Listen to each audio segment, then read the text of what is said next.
lá. Feliz é o homem que pode escolher seu próprio negócio. É um capítulo que, embora o nome fale de negócios, está tratando sobretudo de uma outra questão, que é da aposentadoria. Ou seja, o que o homem faz quando os negócios cessam. Como se o homem dissesse, bom, agora eu não faço mais nada.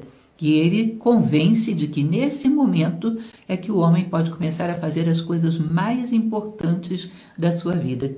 Que é o momento onde ele pode se dedicar à filosofia, pode se dedicar a passar ensinamentos para as gerações posteriores. É o momento mais prolífico, é o momento mais útil da vida. É exatamente sobre isso que ele vai falar ao longo desse capítulo. Ele começa então fazendo algumas colocações sobre as bênçãos da privacidade e do lazer. O desejo dos poderosos e emergentes, mas o privilégio apenas dos inferiores, que são as únicas pessoas que vivem para si mesmas. Digo, o próprio pensamento e esperança disso é um consolo, mesmo no meio de todos os tumultos e perigos que acompanham a grandeza. Você já vai falar desse desejo que, sobretudo daqueles que estão muito comprometidos com a sociedade, né? É um desejo constante de terem um tempo para a privacidade e para o lazer. Era a oração de Augusto, para que ele pudesse viver para se aposentar e se livrar dos negócios públicos. Ou seja, o imperador de Roma, Otávio Augusto, sonhava nesse momento de se livrar dos negócios públicos e ter um tempo de privacidade, né? Seus discursos ainda apontavam nessa direção. E a maior felicidade que este poderoso príncipe tinha em vista era se despojar daquele estado ilustre que, quão glorioso era em exibição, tinha no fundo apenas ansiedade e cuidados. Mas uma coisa é se aposentar por prazer e outra por virtude, que deve ser ativa mesmo naquele recuo e dar provas do que aprendeu. Pois um homem bom e sábio conta em sua privacidade com o bem-estar da posteridade. Ou seja, uma coisa é se aposentar simplesmente por se querer curtir a vida a partir daqui. E outra coisa é o que ele fala de Augusto e vai falar também de outros pensadores históricos aqui na sequência, de que se aposentam porque sabem que agora é necessário outro tipo de negócio. Agora é necessário começar a passar para as gerações posteriores os seus ensinamentos recolhidos ao longo da vida.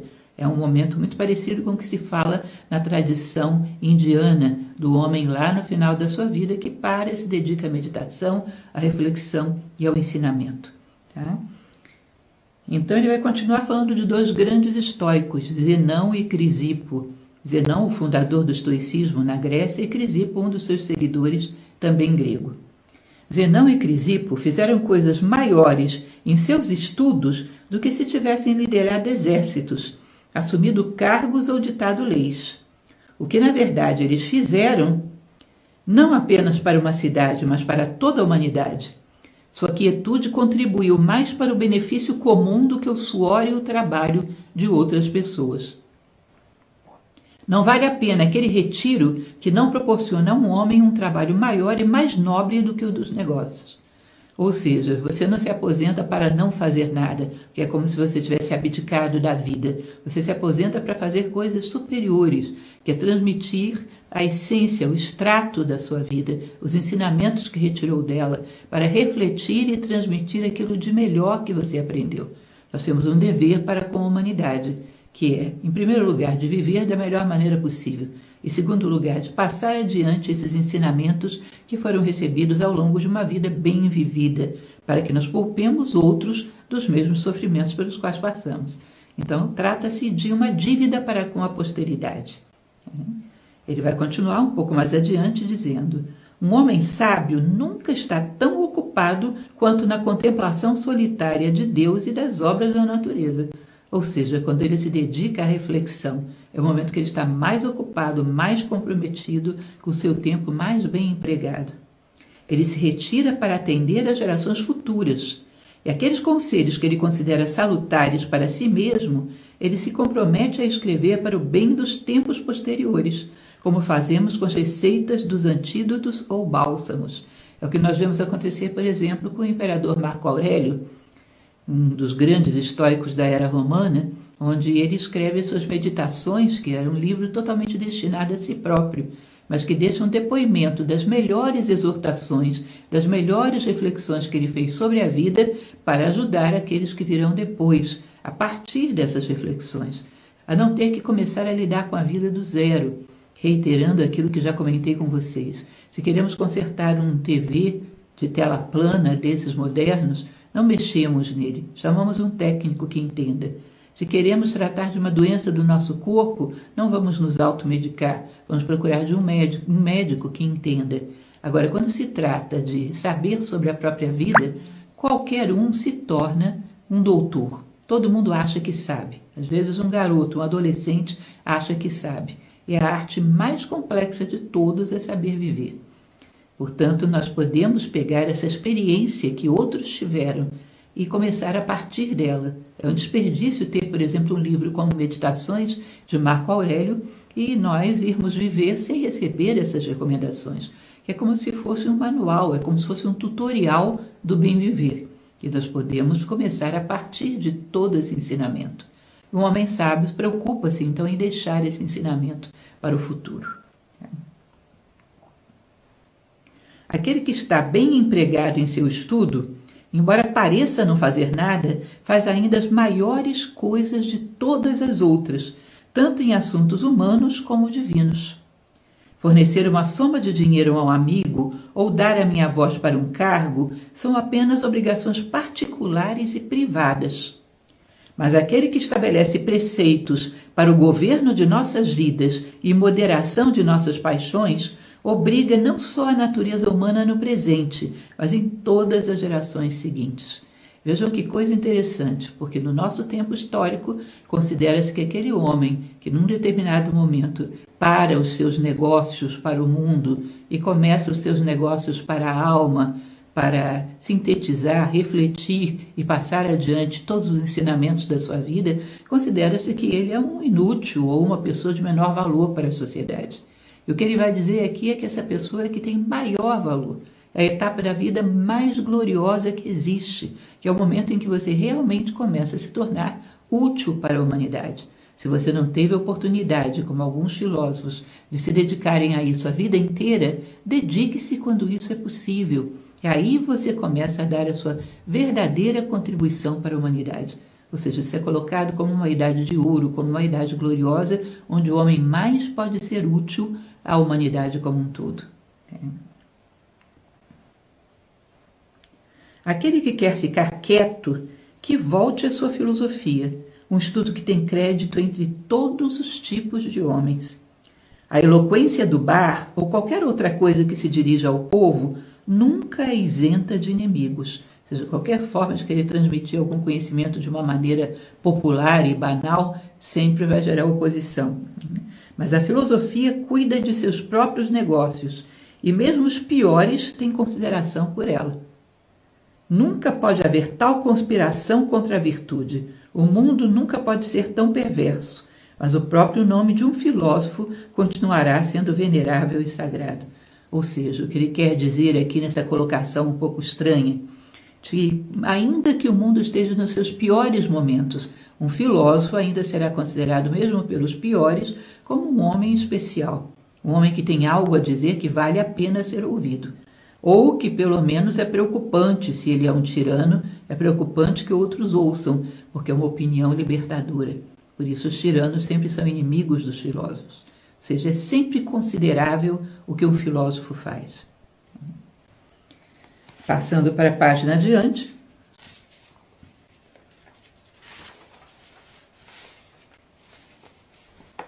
Lá pelo meio desse primeiro parágrafo, existe uma passagem que diz: raramente se encontra algum governo que suporte o homem sábio, ou que um homem sábio suporte, para que a privacidade seja necessária, porque a única coisa que é melhor não está em lugar nenhum.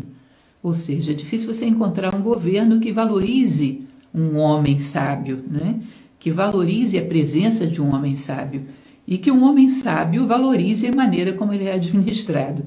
Porque já naquela época que ele está dizendo é que os governos não contavam com grande sabedoria.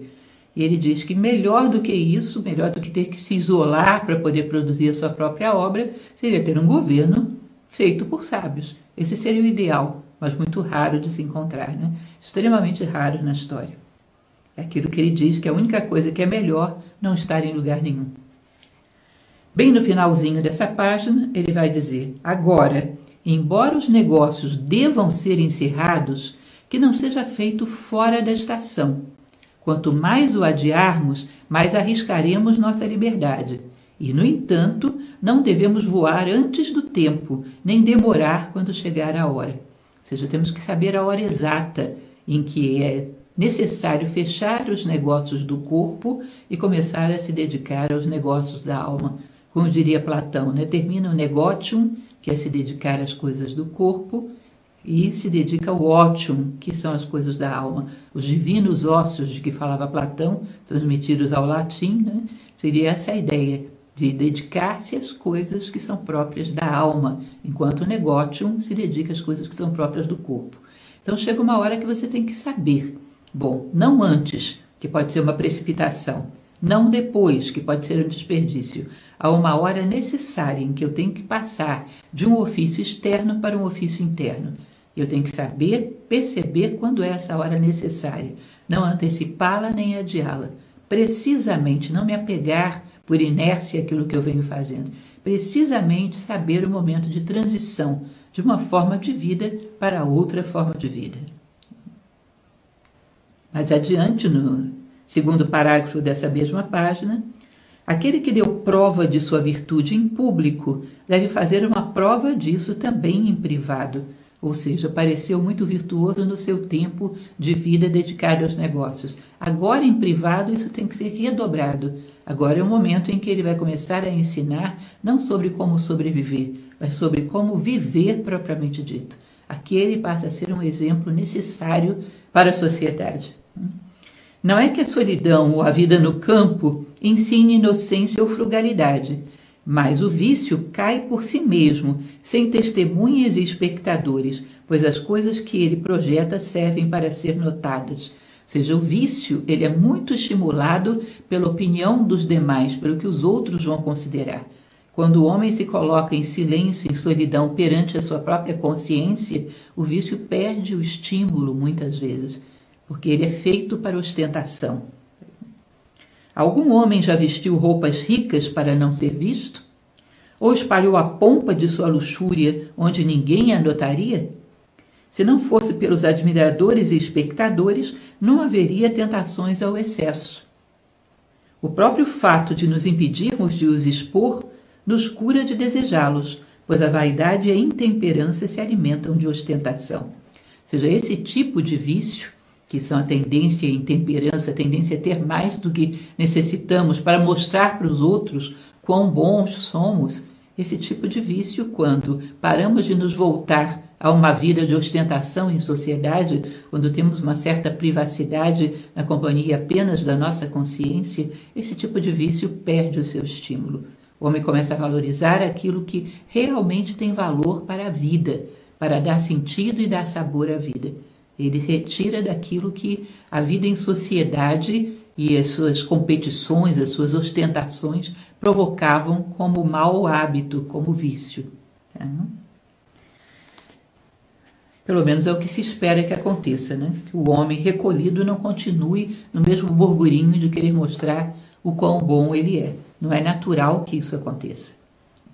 Na página 130, lá no finalzinho do segundo parágrafo, ele vai dizer: uma vida problemática é preferível a uma preguiçosa. E é estranho, penso eu, que qualquer homem tema a morte ao ponto de se enterrar vivo, já que a privacidade sem cartas é apenas o rápido enterro de um homem. O que ele está querendo dizer? Que você não se aposente para não fazer nada, que isso é como se você estivesse se enterrando vivo.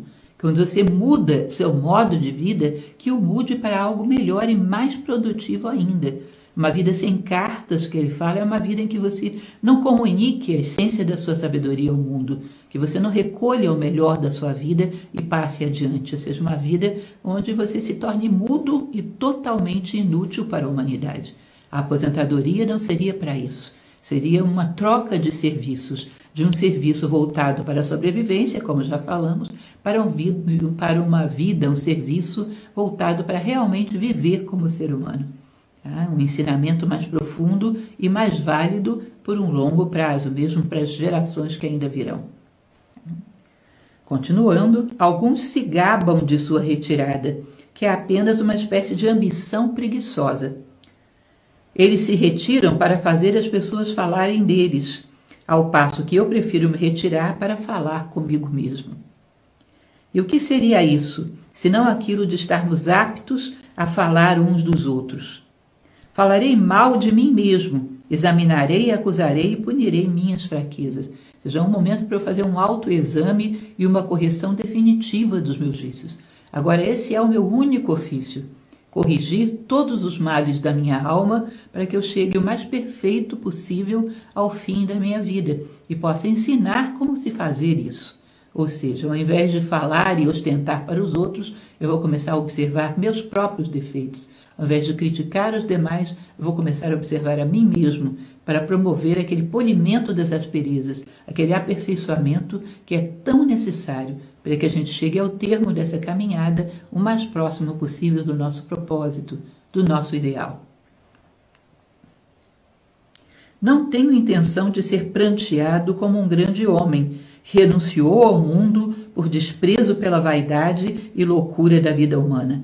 Não culpo ninguém além de mim mesmo e me dirijo apenas a mim mesmo. Não quero ser aquele renunciante vaidoso que abriu mão da superficialidade do mundo para se dedicar àquilo que é profundo.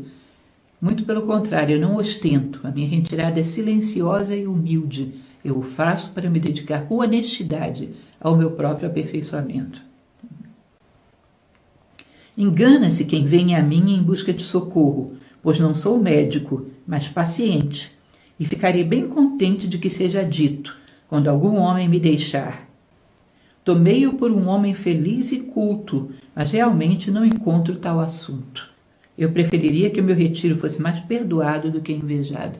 Ou seja, ele não se retira para ostentação, para ser invejado por quem quer que seja, para se sentir especial. Muito pelo contrário, é uma honesta humildade, onde eu me retiro para autoaperfeiçoamento. Se eu puder ajudar os homens, muito bom. Mas eu não quero que as pessoas me olhem com inveja ou com admiração. Eu não me retirei para isso, porque senão eu continuo me refugiando no mesmo orgulho, na mesma vaidade, na mesma banalidade que foi a primeira fase da minha vida. Eu me recolho, para um exame honesto da minha própria vida e para um aperfeiçoamento real. Na outra página, já no finalzinho da 131, ele vai dizer: não há homem, em resumo, tão miserável quanto aquele que não sabe como gastar o seu tempo.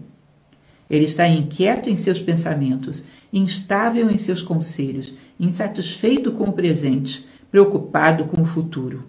Ao passo que aquele que calcula com prudência suas horas e seus negócios, não só se fortifica contra os acidentes comuns da vida, mas melhora as mais rigorosas dispensas da providência para seu conforto e permanece firme sob todas as provas da fraqueza humana. Ou seja, um homem miserável é aquele que não sabe administrar o seu tempo de tal forma que a vida seja válida para que ele se torne mais humano, para que ele saia daqui melhor do que ele entrou, para que a sua vida possa ser fator de soma para si próprio, para o outro e para a humanidade como um todo. O homem que não administra bem o seu tempo, repito, só sobrevive, não vive, não chega a experimentar da verdadeira vida. E aqui, então, esse capítulo ele vai falar a respeito dessa fase que é interessante e é propício falar, que dentro da nossa sociedade consideramos às vezes como fim. Um homem que se aposentou dos negócios do mundo para se dedicar aos negócios da alma. E ele coloca claro, isso não é um fim, isso é um começo. É um começo de uma fase gloriosa da vida, onde começamos a reflexão, onde a nossa mente deve estar mais ativa do que nunca esteve na vida, deve estar mais dedicada à reflexão e ao ensinamento, mais do que jamais esteve na vida. É o momento de extrairmos a síntese, o extrato dos ensinamentos recebidos pela vida, de refletirmos sobre eles e oferecermos aos demais da melhor maneira possível, através do exemplo, através da escrita, seja lá como for. Mas nesse momento a nossa vida toma profundidade, toma elevação, talvez maior do que ela teve ao longo da vida como um todo. Portanto, ele coloca como um momento glorioso. Não é um momento para não fazer nada, mas é um momento para amplificar aquilo que de melhor fizemos ao longo da nossa vida. É isso, que vocês possam refletir a respeito dessa visão tão diferente, tão original que ele tem, né? E que nos traga uma visão diferente acerca do que é essa idade, muitas vezes tão, digamos assim, desconsiderada na nossa visão social. Certo? Muito obrigada a todos, então, uma boa reflexão e até o nosso próximo encontro.